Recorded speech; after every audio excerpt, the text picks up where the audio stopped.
నేను ఈ బ్రష్ ఇలా తయారు చేశాను కదా, ఇది కూడా చాలా బాగా క్లీన్ చేయడానికి వస్తుందండి. పాత బ్రష్ని ఇలా మనము అతికించి పెట్టుకోవటం వల్ల బ్రష్ని మెయిన్ క్లీనింగ్ బ్రష్ అని గుర్తుంటుందండి. కొన్నిసార్లు ఇబ్బంది పడతారు, ఎక్కడంటే అక్కడ పెడితే ఇంట్లో బ్రష్ ఏమో అని. ముఖ్యంగా దేవుని బ్రష్ను ఇలా డిజైన్ చేసుకుంటే, దేవుని బ్రష్ అంటే దేవుని విగ్రహాలు కడగడానికి పెట్టుకుంటాం కదా, సో అది ఎక్కడ పెట్టినా కానీ కన్ఫ్యూజ్ అవ్వం.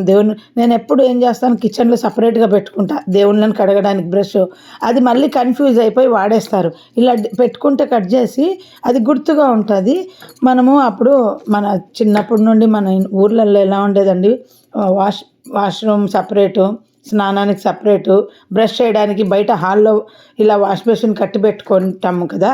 సో ముగ్గురు వాడుకోవచ్చు. ఇప్పుడు ఈ అటాచ్డ్ బాత్రూమ్ల వల్ల ఎవరు ఫ్యామిలీకి వాళ్ళకు కంఫర్ట్, కానీ గెస్ట్లు వచ్చినప్పుడు మాత్రము చాలా అన్కంఫర్ట్. ముఖ్యంగా పొద్దున్నే ఆఫీసులకు పిల్లలు పరిగెత్తినప్పుడు మాకైతే బెంగళూరులో ఎంత ఇబ్బంది పడేదాన్ని అంటే, గెస్ట్లు పొద్దున్న లేస్తారు, వాళ్ళు పరిగెత్తుతారు, మనం పరిగెత్తుతాం. వాళ్ళనైతే మీరు పోకండి అనేదాన్ని. నేనైతే ఒక్కోసారి మా అమ్మను అనేదాన్ని, అందరి మా ఇంట్లో నుండి వెళ్ళే వరకు స్నానము బ్రష్లు పెట్టుకోవద్దు, వాళ్ళు వాడని బాత్రూంలో ముందు అని చెప్పేదాన్ని.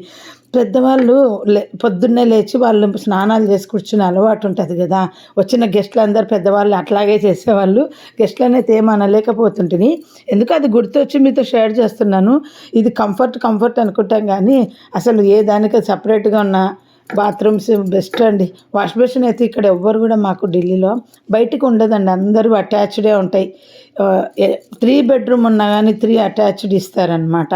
ముందు 3 బెడ్రూమ్ ఫ్లాట్లో ఉంటాయి కదా, 2 బెడ్రూమ్ అయినా 3 బెడ్రూమ్ అయినా అన్నీ కూడా ఇలా అటాచ్డే ఇస్తారు. వాష్ బేసిన్ బయటకు ఒకటి కూడా ఉండదు. మన వైపు ఒకటన్నా బయటకు పెడతారు కదా భోంచేసాక చేయి కడుక్కోవడానికి,